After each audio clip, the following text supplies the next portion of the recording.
Good evening, boys and girls. It's Christmas week. It's also Mikel Arteta's second wedding anniversary with the Arsenal.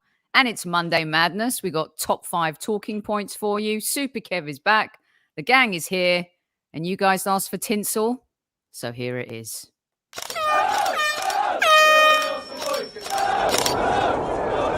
Mind the gap between the train and the platform. Please stand clear of the discussion doors. The next stop is Highbury Squad.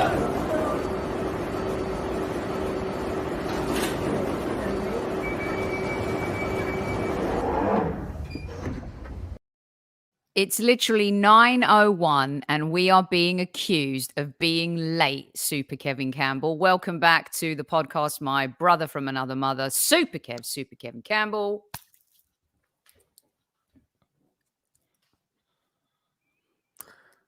Squaddies, Monday Madness, day before a game, at ease, and let's go.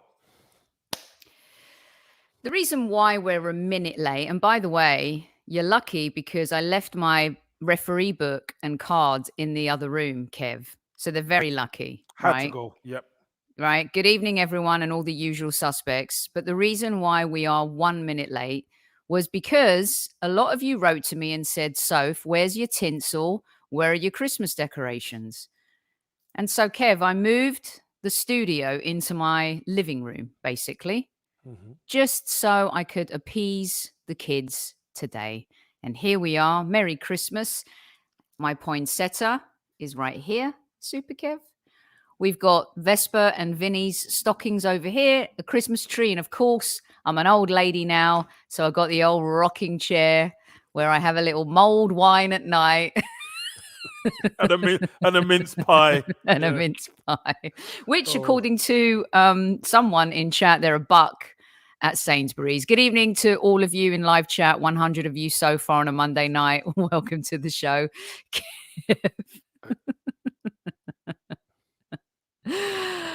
I'm sweating like swine. Kev knows what just happened.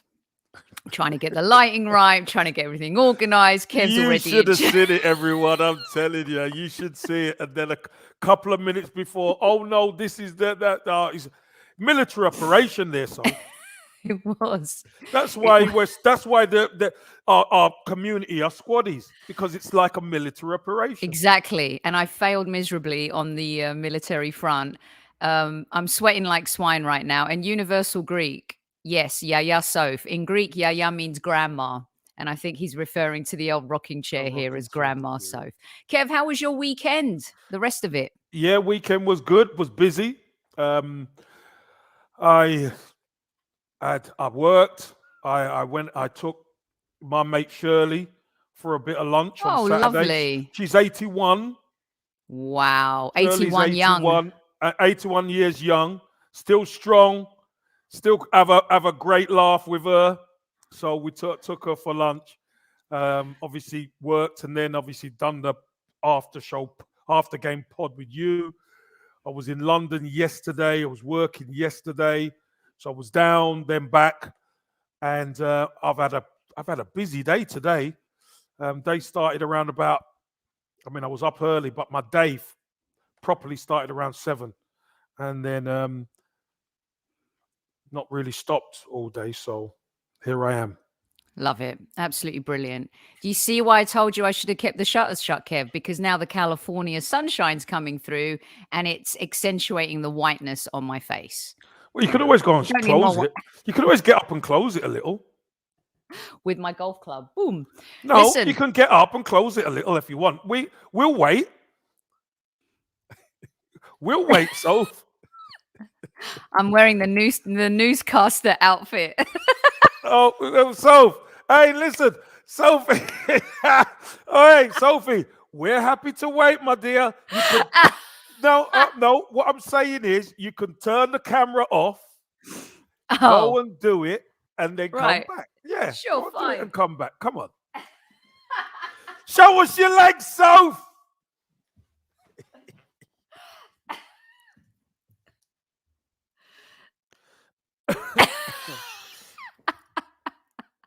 Oh, Show us your legs, Soph. Oh gosh, She I'm hasn't just got any wearing. Allens on. I love it. I'm just wearing my Arsenal socks. Oh, Sure, fine. hello. It's Christmas and they're red, so who You cares? love it. Well, that'll do. That'll do. Didn't want to show us the Gouda socks. Oh my gosh, hilarious! All right, Kev. It's Mikel Arteta's. I'm going to gather myself a little bit here. It's been quite the intro to the show. 5 minutes in, and we've said bugger all.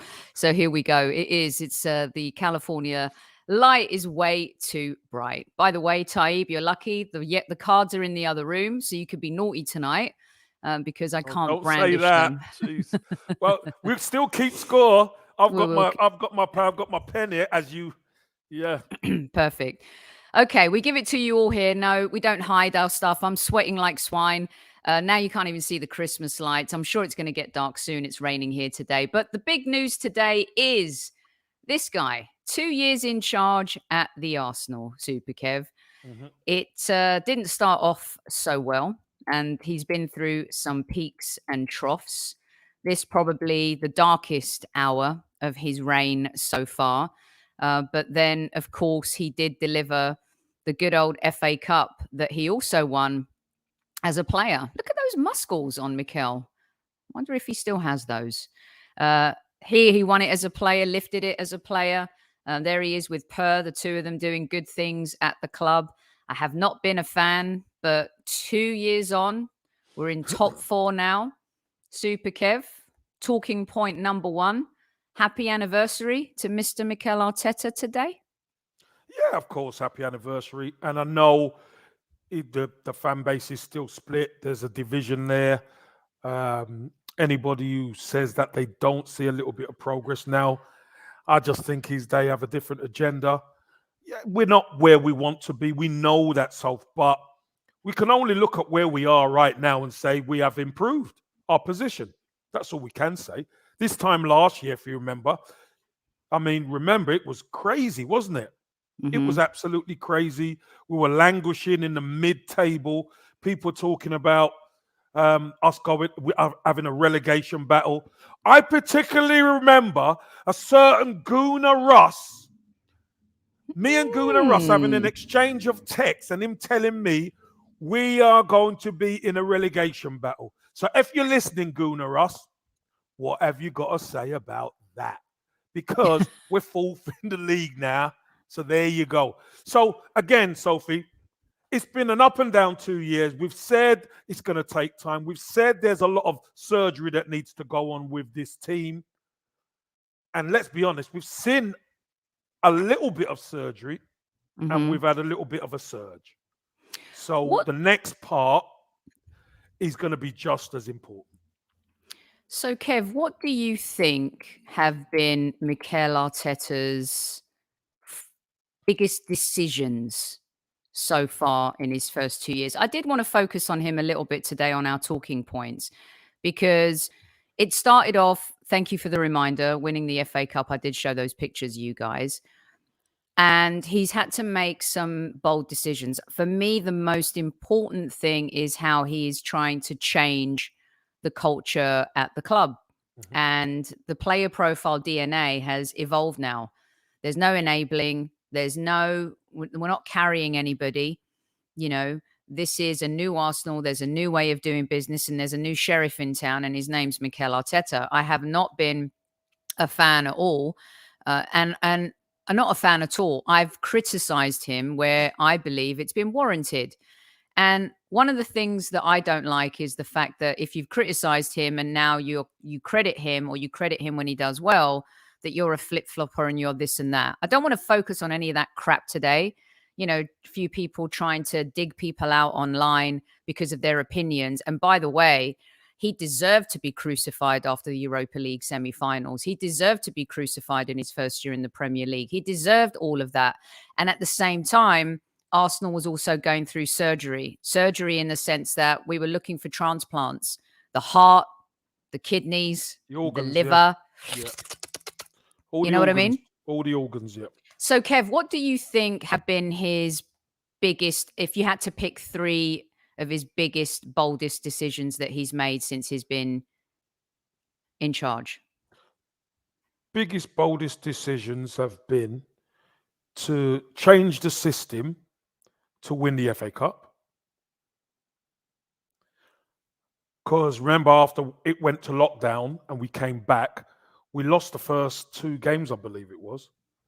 And things weren't looking rosy. We lost to Man City and we lost to Brighton. Do you remember? That was the Guendouzi game. And then we win the FA Cup. We play Sheffield United away. And things started to take shape a little bit from there.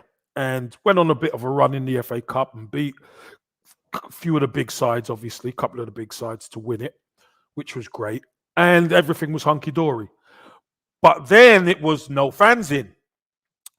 And I think probably the second biggest decision Mikel Arteta had to make was January of this year, was to get rid of some of that toxic players from the dressing room. Mm-hmm. Get rid of them. Get them out. It's going to cost the club, but get them out.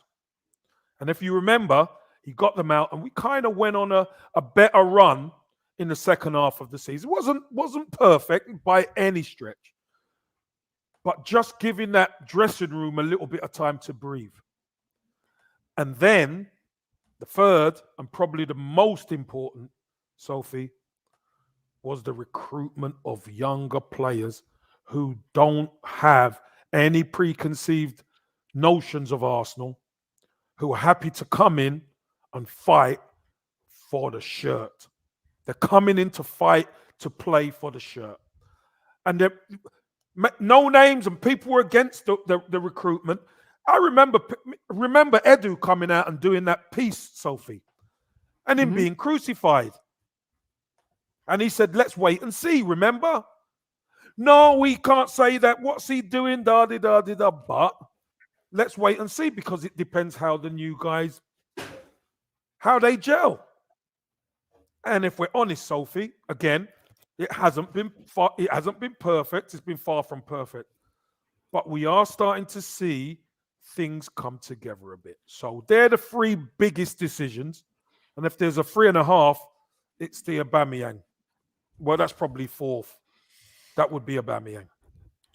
Yeah, I mean, it's kind of sad how that ended. And I think that has probably been one of his biggest calls so far, Kev, as well as the youth, of course, the management of a player like Martinelli. But this call here to bench your captain and the player who kind of saved our souls in his first 2 seasons, along with Leno. Let's not forget Leno's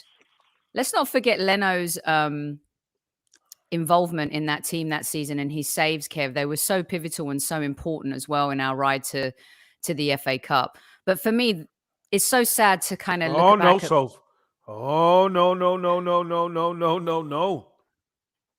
It was Martinez in goal.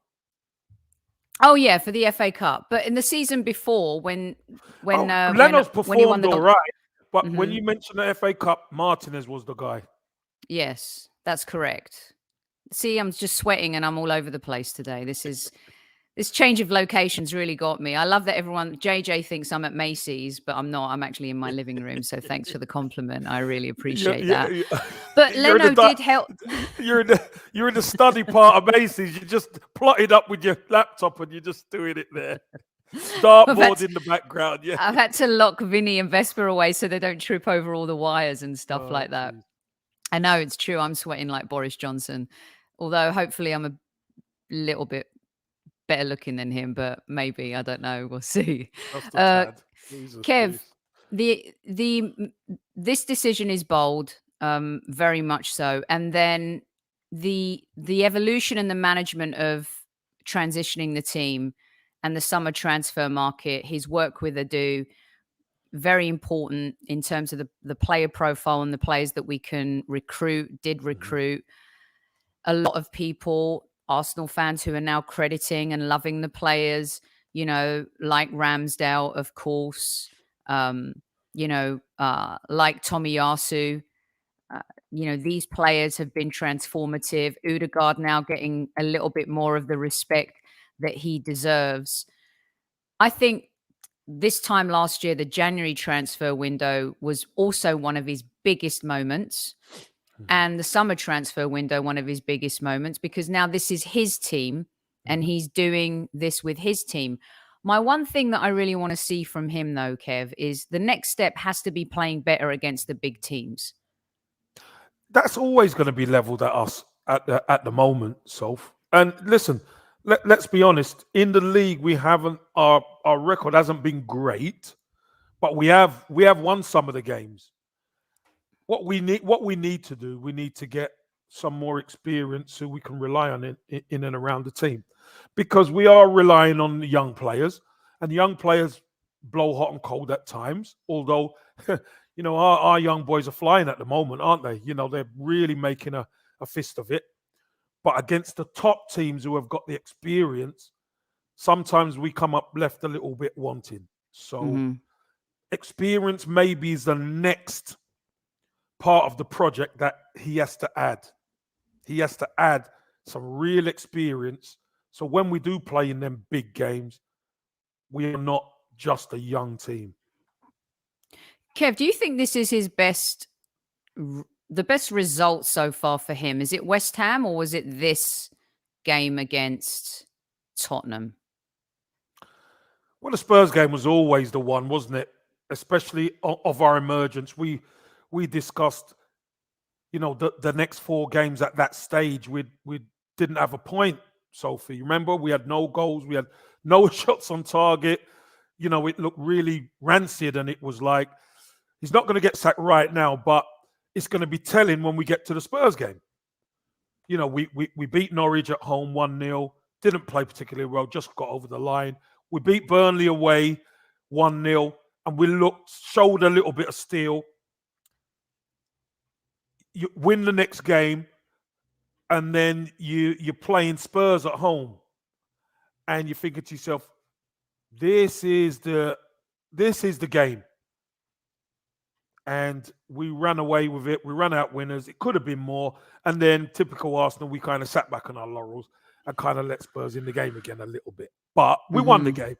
So I think Spurs is important. Yeah, we know Spurs isn't a trophy, but Spurs is still the enemy. And beating the enemy is still so important. So that helped. But of late, obviously, the West Ham game, where they are, how they've played, the teams they've beaten, that is very satisfying for us. Good evening to all 300 of you in live chat on this Monday, Christmas week. Christmas time is here. I love Christmas, Kev. I really do. I'm the Grinch. You're a mean one, Mr. Kev. No. Oh, no. Not mean at all. But I'm the Grinch. You know what? It doesn't feel like Christmas. I know. It doesn't feel like Christmas. It doesn't really, but we're going to try and make the most of it. And look, Christmas Vinny. Tell him, Kev. There's 300 in live chat, Kev. I need a tour. I need a tour. 200. Hit the like button. Come on, guys. Love it. Come on, hit the like button. Okay, so enough about Mikel Arteta. Happy anniversary, Gaffer. Well done. Yeah, fair enough. There's still much. Swiftly moving on. I mean, Kev, look, the proof is in the May pudding. You qualify for Europe, you've done the job. You don't qualify for Europe, you lose your job. But he won't. I don't think he will if we miss out on Europe. Do you? I don't think he will, but I think within the club, there's a belief that they can get somewhere, if not the top 4, somewhere real close. Real close. I just don't see how, when we need to get back into Europe to attract better players, I just don't see how he can keep his job. But I can see them not firing him for it. Any other club would probably fire their manager. I mean, we've seen managers fired for doing the double. We've seen managers fired for winning trophies. We've seen managers fired for winning games. We've seen Look at Virginia's confidence. We won't miss Europe. Like that a lot. Miss top 6 and the fans will demand the sack. They will. Right, brilliant stuff. By the way, thanks for all of your love on the post-game show, Kev. 11,000 views on our post-game versus Fantastic. Leeds and Fantastic. 1,000 likes from our YouTubers. Really. Brilliant stuff. Squaddies, thank you so much. 1,000 likes. Wow. Yes. Brilliant. Yes. Fantastic. Fantastic. Oh, And yes. I promised I would read out a few messages. Because there's a lot of our listeners that can't make the live show, and there's so many people that write to us in the YouTube comments, and I wanted a little bit of tonight's Monday Madness in Christmas week to involve them too and some of their comments. Cool. Kev Mel, the Malaysian Gooner, says 1,000 likes, well deserved. I'm proud how well this channel has grown recently. I've been following you guys for quite some time now, and I'm happy and proud for everyone that's been involved.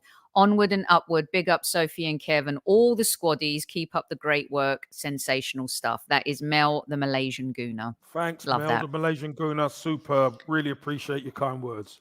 Okay, so I have one here for you from Practica on our YouTube channel here. I'm totally, because I've been wanting to ask you this, and this was the talking point number 2 that I wanted to bring up, Kev, is taking the handbrake off when we've started, putting the handbrake on when we've started with it off in the first half, and how I feel that better teams are going to punish us.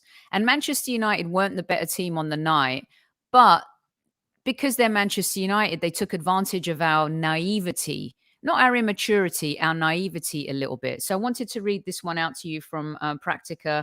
I'm totally okay with the team easing off a bit 3-0 ahead. I don't want them easing off 1-0 up. The next step for this team is for Arteta and Adu to get Haaland to be on the receiving end of Odegaard's passes. Well, that would be great. A few of them wrote about the easing off because I had a bit of an issue with that in the last show. What's your take, Kev, on the easing off, 1-0 up, 3-0 up?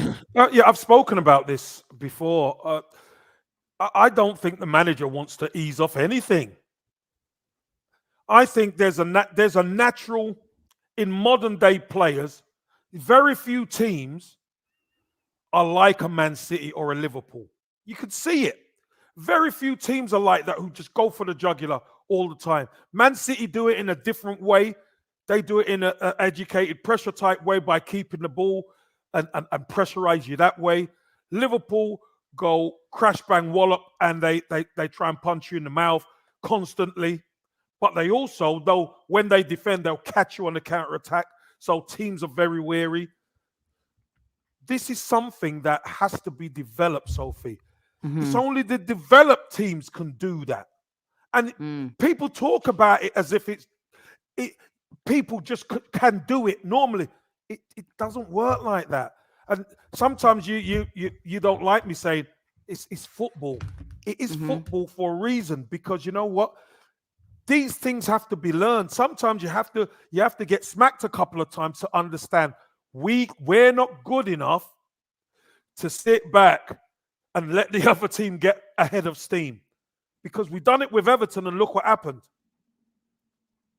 We've done it with Everton and Everton really put it on us. And in the end, they run out winners and worthy winners. And, we couldn't get our game back together again.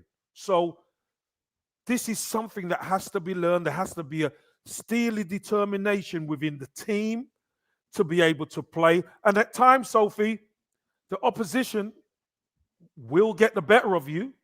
So sometimes you do have to sit back. But that toughness that you need to be able to defend and then catch them on the counter-attack, I think that's the key. If we are going to do that, if we're going to take steps back, we've got to play like we did against Leeds, where they come for us, we win it, and then we cut through them and we hurt them. I.e., Martinelli's second goal, Saka's goal, the goal against West Ham. Those goals where they're attacking, we break it down and we punish them. And we seem to be getting a little bit of that in our play now. But it won't be. This is something that we have to learn and evolve as a team, Soph, because believe you me, if they could have it, certain games we wouldn't have lost or lost points in. Great points, Kev. Completely agree with you, as does Stefan, and as do quite a few people in the chat. And just to answer Gun Decadence, I think it's done Gun Decodens. I don't know. I think you know who you are. That said, is Arteta? We all have one person that we don't like and will never get around to liking. Is Mikel Arteta for you? I can't win. I slam him. I credit him. I can't win. And if there's one person that I don't like and I don't think I'll ever like, it's Pee Wee Herman. I don't know why that guy just freaks me out. He just really freaks me out, Kev. Okay. The other one I wanted to talk to you about, because it's been a bit polarizing on our top 5 talking points. And again, I wanted to get some of the comments in. This is from Michael Lake. Partey's positioning. This is about Thomas Partey, because a lot of people also have been saying on the comments, Kev, is that they feel Xhaka has been helping Partey more than Partey's been helping Xhaka. And I think it's a little 6-1, half a dozen of the other with these two right now.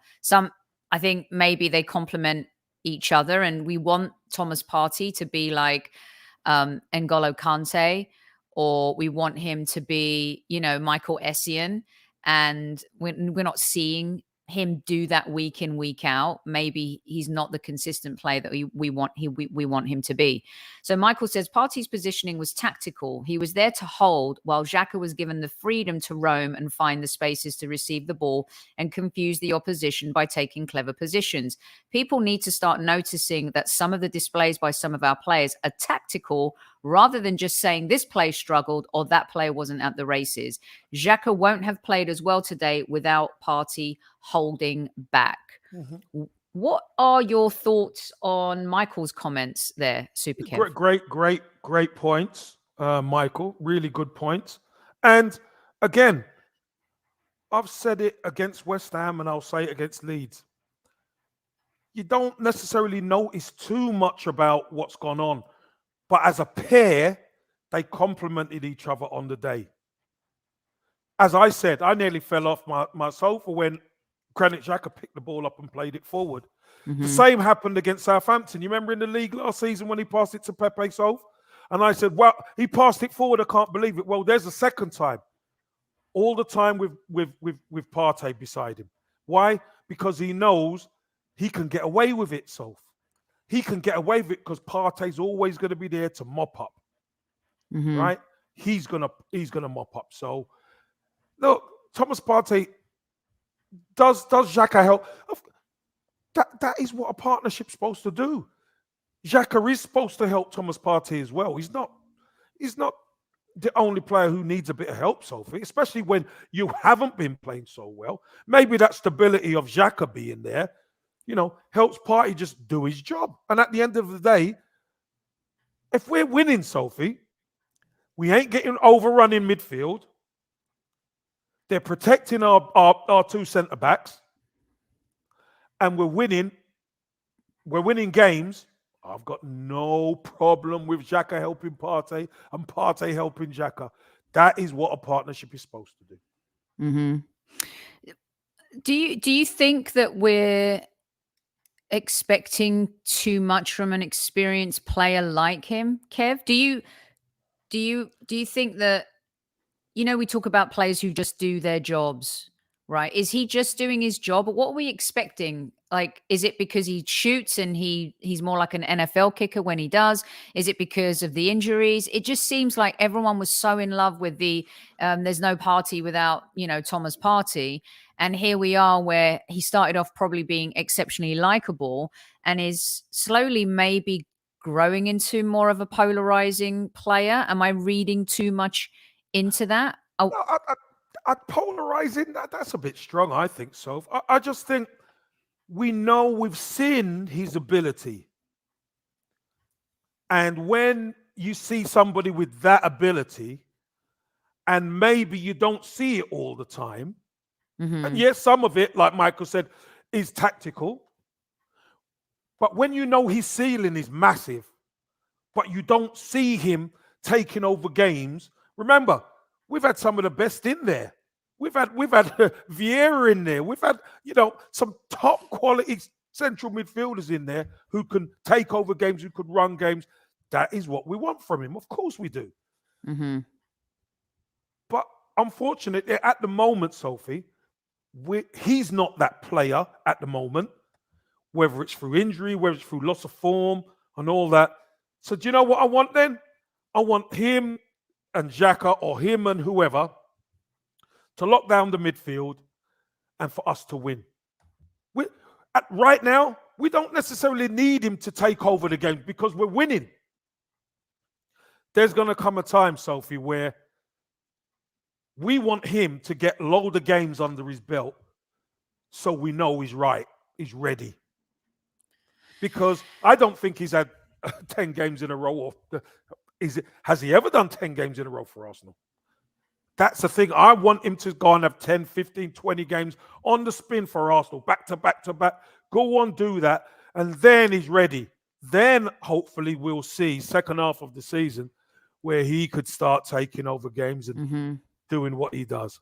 Yeah. Ahmed here has got me a bit too excited, I got to say. Can you imagine Vlahovic, Basuma?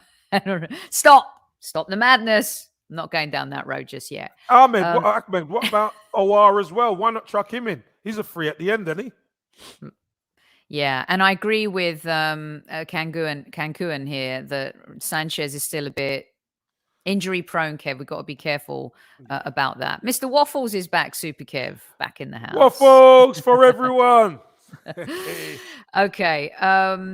Martinelli, of course, has lit the YouTube comments on fire, Kev, and we can't have a Monday Madness top 5 talking points without talking about him. One of the biggest things, and I think Nishchith Shetty here has kind of encapsulated what everyone is. I'm not going to read it all out, but the general comment is the discussion on Arteta suppressing him.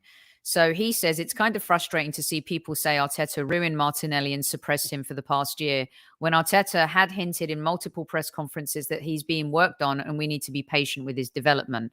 No one should expect the young players to carry the team while the experienced players are warming the bench with their paycheck. It's just bad business. That was the reason David Luiz, Willian, Xhaka and Obo were given opportunities. Arteta wanted the club to get the performance with every penny they pay to these experienced players first, then work on the young talent for the future. But fortunately with Martinelli, it's clearly paid off for the player and the manager. It feels so much better when Martinelli shines with an end product over the mindless work rate. Now, a lot of people have been talking about this work rate, Kev, in the sense that some of the games where I felt that you said he hasn't taken his chances was because he was trying to do too much. You know, he was like the jack of all trades and the master of none. Whereas this refinement that Nishchith is talking about is what a lot of other people have sent us emails and comments on, is that clearly they've refined his work rate and what he needs to do on the pitch, the expectations versus feeling you have to conquer the world and do everything because you're also trying to grab your chance while you can. What are your thoughts on that, Kev? And is this an example of a few for me where Mikel Arteta is showing good management? Well, I remember a lot of people criticize Mikel Arteta and saying that he doesn't like Martinelli. You know, he's ruining him, etc., etc. And I think we discussed it before on a Kev Says, I think, Soph, that he's a young man with huge talent, but he's not the finished article. They need to work on him because fair enough, he came into the team at the start and done really well, but he's been out injured and he's had a lot of time out. So being able to show him certain pictures and certain places where he needs to be, so I think is really important. And a lot of people, I think Newman just commented on it, that he was the same player. Like, he wasn't.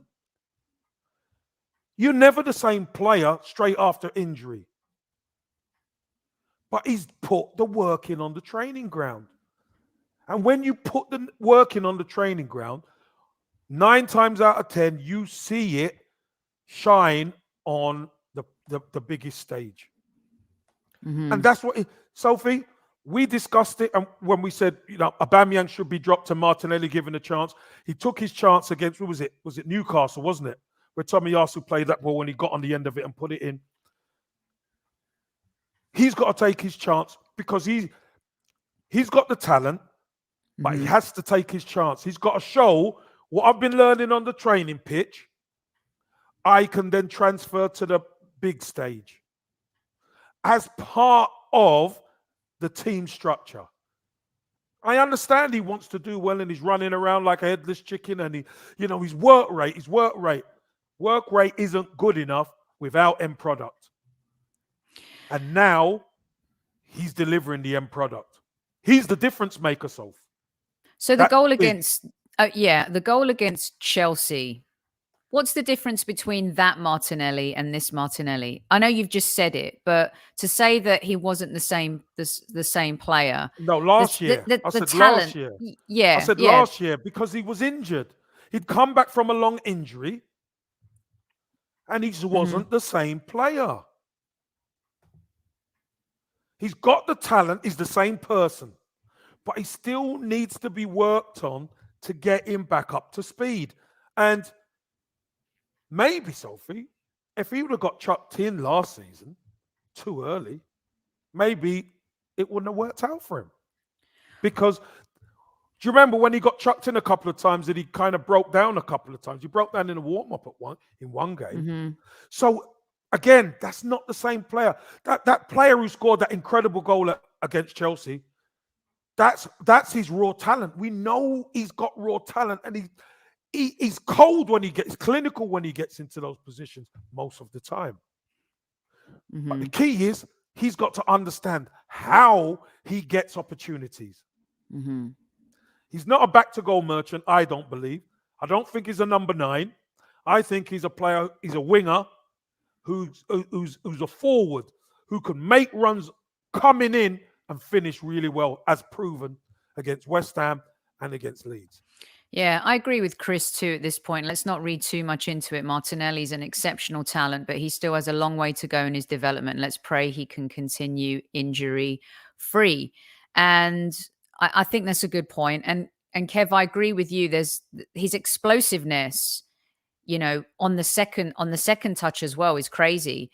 And also I love the way he can turn in, and he can make a defender look. He can embarrass a defender. He can break ankles. There's no doubt about that. And he's fearless in doing that. And I think that's what gives him the X factor and allows us the opportunity to get into more scoring positions because of what he does. And it's similar what Saka does. Saka doesn't score as many goals, but what he does in order for us to get to that position and be in that moment, it's incredible, right? So I just hope that now he's in the team, he keeps his spot in the team.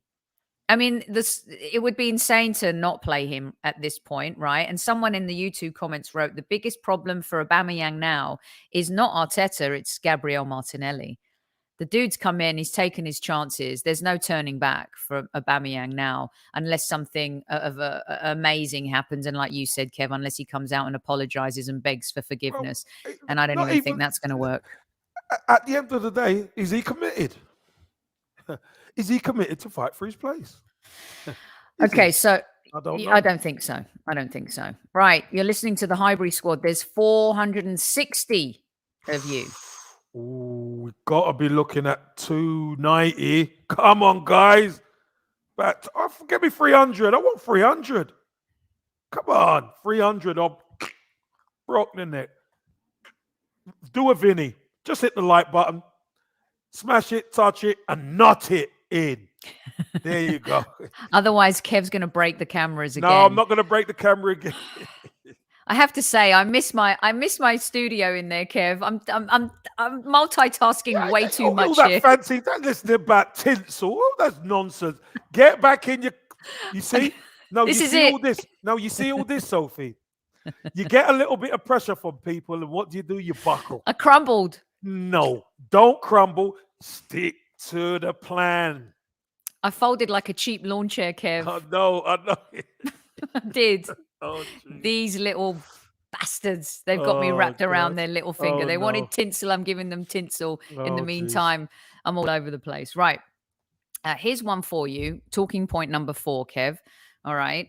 Because, listen, I'm going to bring him up because a lot of people brought him up. We got emails, we got DMs, we got YouTube comments on it. Xhaka. Okay, the Mr. Polarizing figure. Here's a time to use the word polarizing, Super Kevin Yes, Campbell. yes. Yeah. Captain Smoke. Xhaka was at the base for 2 goals. He had an assist, won the most tackles, made the most passes, won the most duels, was everywhere. Absolutely dominated the first half. And you guys judge him on a foul that could have been a yellow. Stupid agenda. Glad Arteta knows better. There was also someone else who said, these clowns, Captain Smoke, then followed up to David Smith, who wrote, this, it won't stop. And the Jesus looking guy, he's talking about James, came on after West Ham and gave him a 4, said he was losing the ball all the time when he had the highest passing accuracy in the game. These people do not know ball and are blinded by their agendas. Kev loves me reading out these kinds of comments, by the way, guys. And then Captain Smoke followed that up and said, these clowns have absolutely no clue what they're talking about. I responded, we said he almost ruined his game by making these stupid decisions. We credited him for his performance, and an experienced player like him should know better than to stand in front of the ball when the opposition is taking a free kick. He could have had 2 yellows and a sending off. These clowns have supported Xhaka for a long time. Kev, what is your answer to Captain Smoke and David Smith? Captain Smoke and Smithy, right? Hey, listen, Granit Xhaka, I've always said it and I'll say it again. I don't want him in the team. I want another midfielder. But he's in the team and he's done just fine. I said that against West Ham. We said it against West Ham. He gave us balance. I was asked, who do I want to partner Thomas Partey? I said Xhaka. Why? Because he's got the experience and he gives us balance. Against Leeds, we were dominant. Yes, we were. He was allowed to have more of a freer role because Thomas Partey played the tactical sitting and he had a decent game. But what we're looking at is the bigger picture. We're looking at the bigger picture where if you make that tackle and then stand in front of the ball, it could be 2 quick yellow cards. We're not saying that's everything. But what we're saying is he's an experienced player. Know your place, because if he gets sent off yet again, he's going to get crucified yet again. Mm-hmm. No agenda. Say what you see, and that's what we do. We say what we see. And for me, Granit Xhaka, against Everton, I thought he started okay, and he faded badly, which is going to happen because he came from nowhere straight into the team. But in the last few games, he's been fine. He has done just fine. And he even played an assist, which made me fall off my sofa. So, again, well done, Granit Xhaka. But if he can cut out the nonsense, he'll be even better. Yeah, I got the porn spammer, you guys. Thanks for letting me know. Appreciate it. I think the only one in chat that wouldn't mind the porn spammer staying is you know who. I want to follow that up with Yanto 2013, Kev, who has a complete opposite take on it. When are people going to wake up to the fact that Xhaka is doing us more harm than good? When he isn't giving goals away or being sent off, he's making ridiculous, unnecessary fouls that give the advantage to the opposition. He does not have a footballer's brain or intelligence and continues to slow down on the pitch momentum by either passing the ball sideways or backwards. We need to get rid of him ASAP. So, Kev, do you think that he's done less of that in the last few games he's played? Do you think he's done, because you're amazed that he made that forward pass a season ago. You're amazed he did it against Leeds.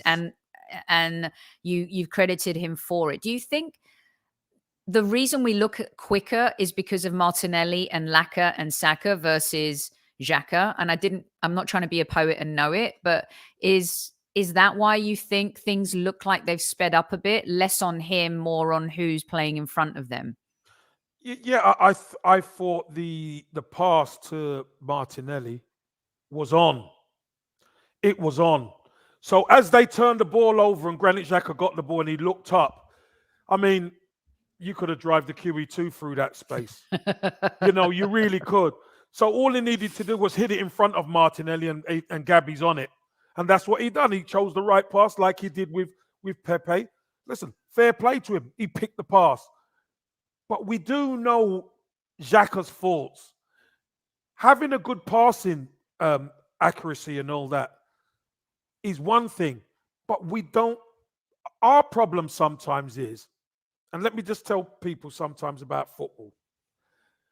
Because you've got a good passer rating, you could have a great passer rating passing it 5 yards back and forward, back and sideways. Mm-hmm. But that's not being progressive. So I understand what's being said. We need Granit Xhaka to take more risk and play forward. That's what we need. Because if Thomas Partey is going to be playing that tactical holding sitter, his partner, who then moves a bit more forward, has to take the risk. You've got flying machines. You've got Martinelli. You've got Saka. You've got Lacazette who needs a good pass into him. So play forward, because that all of a sudden makes the defense or the opposition have to adjust and react. And if they adjust late, or they react late, or they just don't adjust properly, we have an opportunity to score. But Granit Xhaka is more of a continuity player. He'll keep it, he'll get it, he'll keep it, and he'll pass it, and he'll get it, and he'll pick a little pass. And sometimes he gets caught on it, and sometimes he don't. And sometimes, that's all very well. But the way we are, that midfield, and I understand what's being said, so I understand if it's somebody who picked the ball up and, for instance, could drive or would pick it up and look to hit killers, not all the time, but more than twice in 2 years, we might be in more business. So you guys are getting a little Kevin Says bonus on Monday Madness. Okay. You can thank me later. And look, got a tree for you as well. Mo says he was smiling after that foul. He wanted to be sent off. That's the problem with Xhaka, lacks judgment. I don't know if he wanted to be sent off, but he certainly, look, we talk about shithousery. He's our shit house, isn't he? Okay, so our Angel just posted this. Yes, we need shithousery to protect the young players, but we need smart shithousery. Right. That's the difference, you guys. He said being clever, you remember? Right. Be clever, Kev, and he's not being clever. Exactly. Diego Costa was a master at shithousery. I mean, remember the other Gabriel, that game? I mean, we were all livid. It absolutely sent us spinning, didn't it? But he was so smart at his shithousery, so good at it. What's his name? Bruno Fernandes, or Fernandes, however you like to pronounce it. He's got major shithousery in him, but he gets away with it. It's clever. And when Xhaka said to you on the touchline last week, we need to be more clever away from home, he tapped into that a little bit. And this time, shockingly, he got away with it. He hasn't been getting away with it, So, yeah. I've got another one for you here because I wanted to bring up this guy too in our talking points. This is number 5, you guys. 500 of you in live chat on this fine Monday, Christmas week evening. Give me free fitty. Give me free fitty. Nut it in there. Pass it, caress it, even give it a little kiss. We need 350 likes. Come on, Christmas week. I mean, look, it's Christmas week and Jesus is in the chat box, Kev. James is here. That Jesus-looking guy has joined us as well. And Craig says, Kev is in the festive spirit, being too nice. He's always nice. A bit naughty, but mostly nice. Now, he has shithousery in him, this one, I tell you that. There was I on Saturday morning waiting for all the games to start. And there were no games, of course, until we played. And NBC Sports here was showing that Gary Neville series where he sits, Soccer Box, where he sits with a player and he has a one-on-one. And it was the Steven Gerrard one. And Kev, there was I, just turned the TV on and I'm like, I know that fella. They were the very first game and highlights they showed was Gerard Houlier's Liverpool, and it was the Merseyside derby, and it was you and Duncan Ferguson up front. Up front, yeah. And you scored this goal. I sent it to you because I videoed it. I would play it here, but they wouldn't let us. Copyright strike. So Kev takes the ball in the box, you guys, touches it, turns, and I was like, wow, what a turn. And you smash it right in. And I love the celebration as well because everyone picks you up. You got your arm in the air, and the commentator's like, Captain Kevin Campbell. And then Gary Neville and Steven Gerrard are saying, that team was built like brick house. You know, they had Kevin Campbell and Duncan Ferguson and Gravison, and it was great. I mean, I know you didn't go on to win that game, and Gerrard starting waxing lyrical about it, but he commented that was one of the toughest Everton teams that he had played against. Yeah, it was great. Yeah, that was I think we got beat 3-1 or 3-2 in that game. 3-2, I think it was. Yeah. Listen, they were always good games. You know, Liverpool could dish it out as well. Let's be honest. You know, they had Sammy Huppier and Stevie G and Carragher and all those guys. So it's a great era. You know, it's a great time to be playing football. So yeah, you know, it's nice. You can't get away from me. So I love it. You can't get away from me. I was like, there he is. And then Tony's walking past. She goes, "Is that Kev?" I'm like, "Sit down and watch, babe. This is how you touch the ball, turn, and score." So there I was listening to TalkSport, minding my own business on Saturday morning, and then who comes on? Sophie Nicolau. So I can't get away from you either. Oh, I love it. And you Brilliant smashed stuff. it. And you smashed it, by the way. Brilliant. Thank you. Thanks, Kev. So I've got one that's simple for you. I've read quite a few long ones, and this is a short one, and it just gets to the point. And a lot of people have been commenting, Kev. Mm-hmm. Lynn Hickey said, oh, hello. Everyone's looking for the mistletoe too tonight. Lynn Hickey says, Odegaard, that is all. Kev, we've had a lot of messages about Odegaard. Sophie, Odegaard, listen, it's taken him a little bit of time, and I've noticed something that he's developed in his game. So maybe take him a little bit, because don't forget, a few games ago he wasn't starting. He came back. He came back in the team, and I think was his first game Everton. Was it? He scored. Yes. And then he's done pretty well after that. Sophie, what I've noticed about Odegaard is this. Now he is not frightened to play the ball forward or drive into the space to release. Whereas when Aubameyang was playing, we didn't see that from him. It was a little bit different. And I don't know whether the connection just wasn't right. I'm not too sure, Soph. Mm-hmm. But now we're seeing him. I mean, for that Smith Rowe goal, he picks it up near the halfway line and he drives and plays the perfect pass, lifted pass through to ESR, who smashes it in. Played the perfect one-touch pass to Saka. He played a couple of really smart balls. He played one to Lacazette when maybe he should have shot, but he thought, you know what, he's in a better position. That's what these, assisters do. I think he's gaining confidence, and was that Chris is right. Chris is right. He is gaining confidence, and he's starting to get a little bit of feeling for the team now. So that's important. He's starting to get a little bit of feeling for the players. But one thing he's very economical. And I'm telling you, I watched him closely against West Ham. He was outstanding. I'm telling you, the way he helps that ball get moved, he was outstanding. He really was. Kev, do you think that there's still a need for that creative midfielder, or do you feel not a minute? That's what I think. Well, what creative midfielder do we need? We scored 9 goals in 3 games. Right. I'd rather see that. He is the creative midfielder. Correct.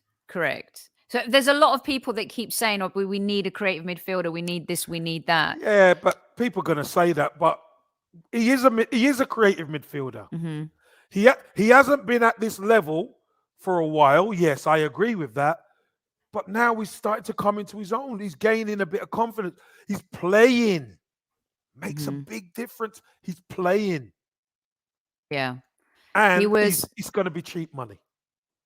absolutely sure. AFC Max, you can kick the likes, and our token Spurs fan Ethelston is in the house, Kev, and he thinks it would be an interest. God, it went dark again. He thinks it would be interesting for Arsenal and Tottenham to play right now, and I'm thinking, yeah, you'd like to Well, pay everyone right now. Kev, can we just touch on this real quick? I think it's outrageous that they have masterminded this bump out of this European competition. Everyone keeps joking about it online right now. I think it's an absolute disgrace. Now they're going to have more time to rest, more time to prepare for Premier League games. This is an outrage, Kevin. How has this been allowed to happen? Sophie, I have no idea how these people do their stuff. I've no idea, Soph. I've no idea. But I suppose because of what's happened with COVID, or what's Everyone's happening. dealing with COVID. No, but what's happened at the moment, there's no way they can play the game. Sophie, I don't know, because you know what? It don't make sense to me. Not playing football matches, Sophie, makes no sense to me. Fair enough, it could be cancelled, but you rearrange it. So it makes no sense to me, Soph. So now they're out of the competition. They wouldn't have done that if it was the Champions League. Of course they wouldn't, Soph. Crazy stuff. Absolutely crazy stuff. Right. There's another player I want to get to because we have one quick bonus talking point. Of course, you know me. I'm not going to let Kev just go like that. I'm going to hold him for at least 6 minutes of added time. Kev, Tomiyasu. We talked about him after the game, but we've got to just touch on this because we got a lot of messages from a lot of listeners saying, Kev, Soph, we can't afford for this guy to be injured because we saw how downgraded. I'm not going to have a go at Cedric tonight, guys. Don't worry about Thank it. God. We saw how everything downgrades when certain players don't play not now. there. When Tomiyasu's not there, the right back spot isn't as strong. 100%, Sophie. 100%. 100%. And Sophie, we talked about for many, many, many weeks last season, we need a right back. We need a right back. Let's play. Chambers was in there and he's not the answer. Can Maitland-Niles play? Maitland-Niles is not a right back.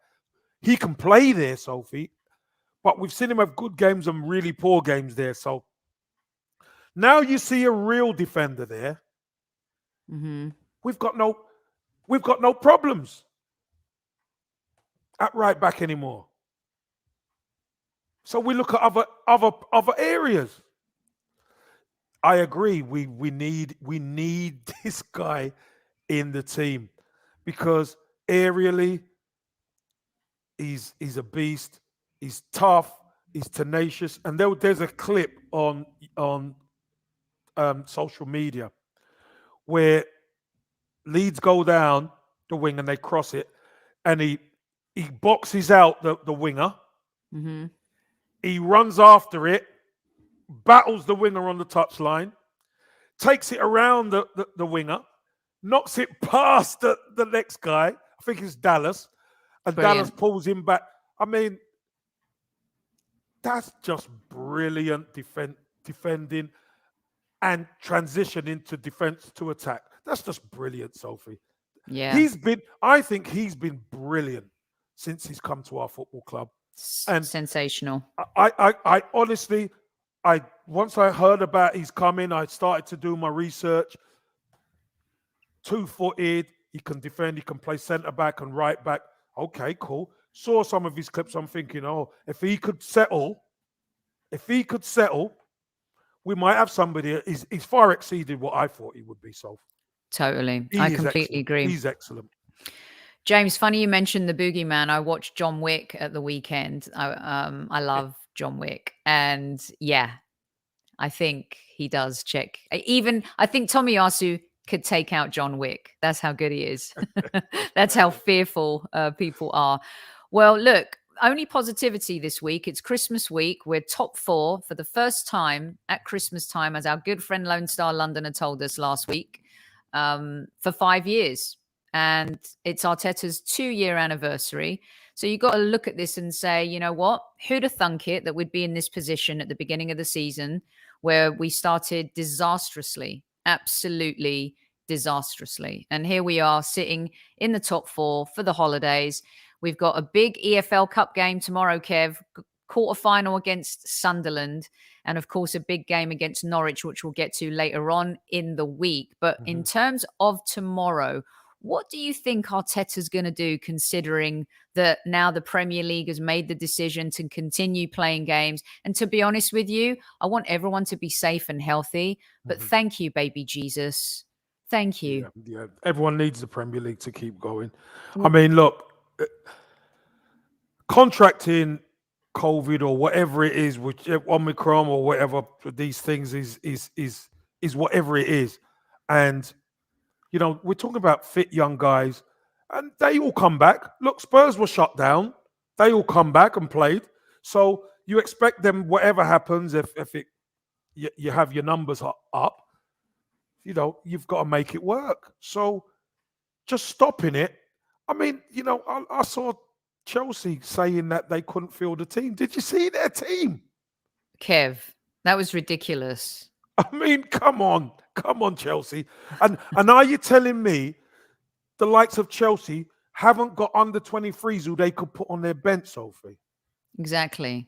I mean, this is ridiculous. I think Pep Guardiola done it a couple of years ago as well, where he left the spot on the bench because he wanted to make a point about, you know, too many games or something like that. Give some of them spots to a youngster. Let them feel what it's like. It's ridiculous. So I'm so pleased, like you said, you know, that it is continuing, because it's you know, even if they lock us down, Sophie, we need football. We really do need something to keep us going. Yeah, we really do, and I, for one, I'm thankful for it. You think I've picked up Omicron? What? God forbid. Is that because I said I was sweating like swine earlier in the show? That's only because I couldn't get my lights ready. As you can see, I'm sitting in my little Christmas dungeon here, everybody. No, he's saying he thinks he might have. He said, I think I might have. Oh, well, please no. We don't want you having it either. We don't want anybody having it, let's be honest. All right, so Kev, who do you think gets a chance tomorrow? A lot of people talking about Patino, a lot of people talking about, you know, who's Patino still going to kind of... No. Patino won't start. No. There's enough players there that you can flip the squad a little bit, but I still think you need to play some of your guys. Remember, this is a Tuesday. You know, we don't play until the weekend. So I think this is a great opportunity. We don't play until Sunday. Yeah. So as many players as you could get away with. I think ESR plays, gets a 90 minutes under his belt, or near to that as we can. I'd love Odegaard to play. I'd love as many of the youngsters to play as possible. Do you think Balogun will get a shot? Might be on the bench. I think he might be on the bench. Or he might start, because protect Lacazette. Please protect Lacazette. Yes. But the way Lacazette's playing, I think he'll want to play, because he's played a couple of these games, hasn't he, Lacazette? Yeah. And as captain, some of these youngsters might not be the same without him. I guess for me, the key is, I think Nuno comes in for Tierney. I think Sambi will come in for someone. Does Leno come in for Ramsdale? Probably. Does Pepe play? Potentially, yes. Pepe potentially plays for Saka. Or you rest Martinelli, put Martinelli on the bench, and you could switch Saka and Pepe either or. You can play them either side. We've been reading about this. Rekic, apparently he's doing bits, Kev. They're very impressed with Rekic. I mean, that would be interesting. I'm probably pronouncing his name wrong, of course. He's the lad who was at Man City, wasn't he? Yes. I wouldn't mind. I mean, as long as there's some of the spine in order. He's not just gonna field 11 youngsters. It's not gonna happen. But the Norwich game is obviously the most important game. And no, it's not. The next No? game is the most important. The game tomorrow is the most important. We deal with Norwich. We're after tomorrow. That's what I say, Soph. Yeah. And also I would rest Tomiyasu as well. Yeah, I think he's got a little niggle, hasn't he? Yeah. Because he went off. So I don't think he'll be risked. Oh, that's right. Sambi has COVID. He's not going to play. He's not going to be ready to play tomorrow. Well, listen, Maitland-Niles can either play midfield or can play right back. So there you have it. Either way, Kev, what is your prediction? I want to absolutely smash them. I want to smash them badly because their manager has been coming out with all sorts. We want Arsenal, he said. He said we want Arsenal, being a bit disrespectful when we were struggling a bit. So you've got us, and I want us to ram it. That broke him up, mash him up, broke him neck. I seriously want. I want 4. I want 5. I want 5. I'm with Bonzo. I want 5-0. That's what I want. We got 4-0. We got 24-0. Mark, hilarious. I love that. Matty K said 6-0. Oh no, Aubameyang is not starting. Please, Eddie will play. Yeah, that's a good call, Eddie. Either way, whoever plays, we got to win. We got to smash them. Let's get to the semi-final of the League Cup. I'd love to win that, Kev. It's been since you were there that we haven't won it. Yeah, since 93, wasn't it? 1993. Super Kevin Campbell. 1993. Too long. That's too long for a club like us. Well, listen, that has been a very interesting Monday Madness. Your top What's your 5 score? I'm going to try and keep my roll going. I think we might concede 1 tomorrow. Get a little, but I'm going to go with a 5.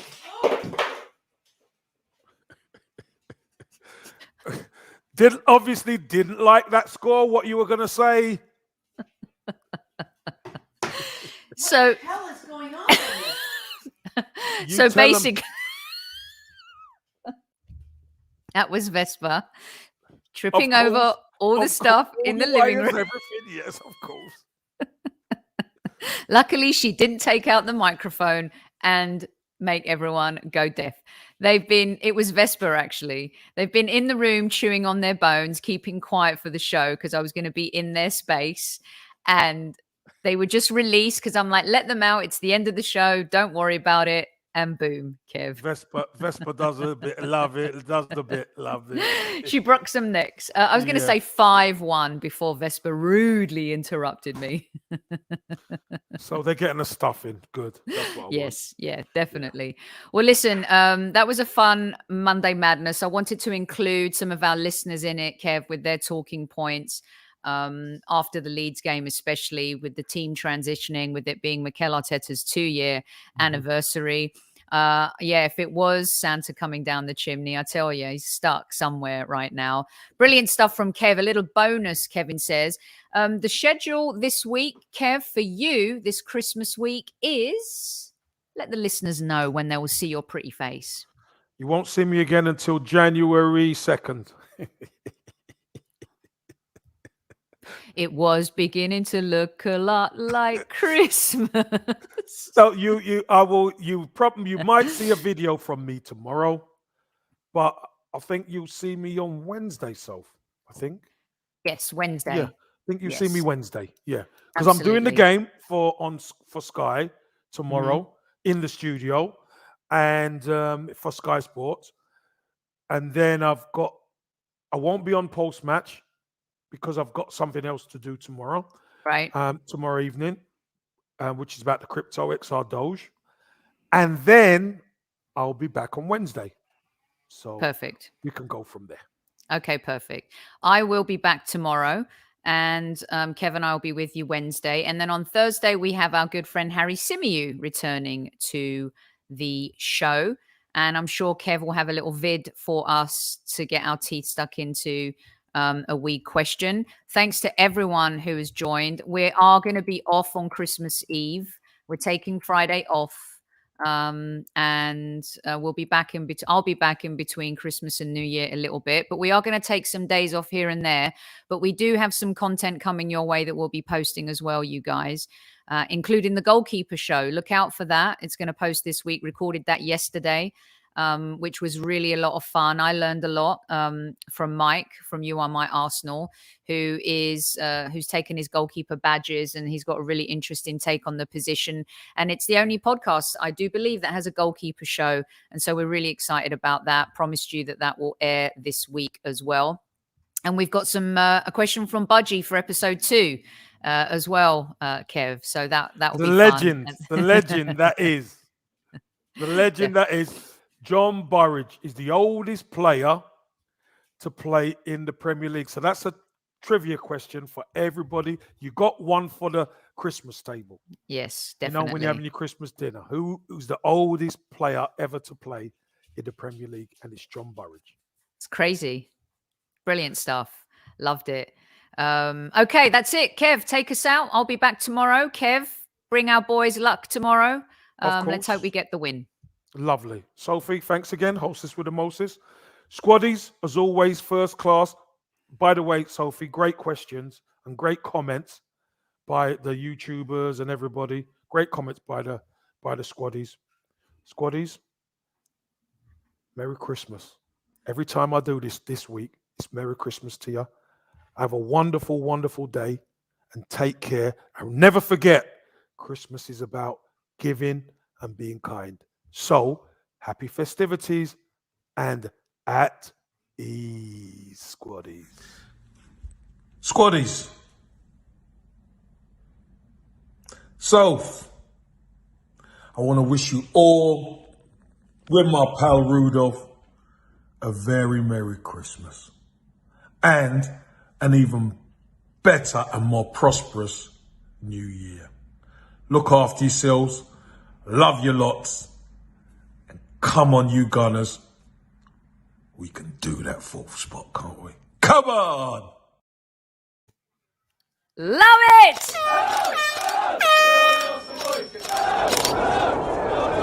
Mind the gap between the train and the platform.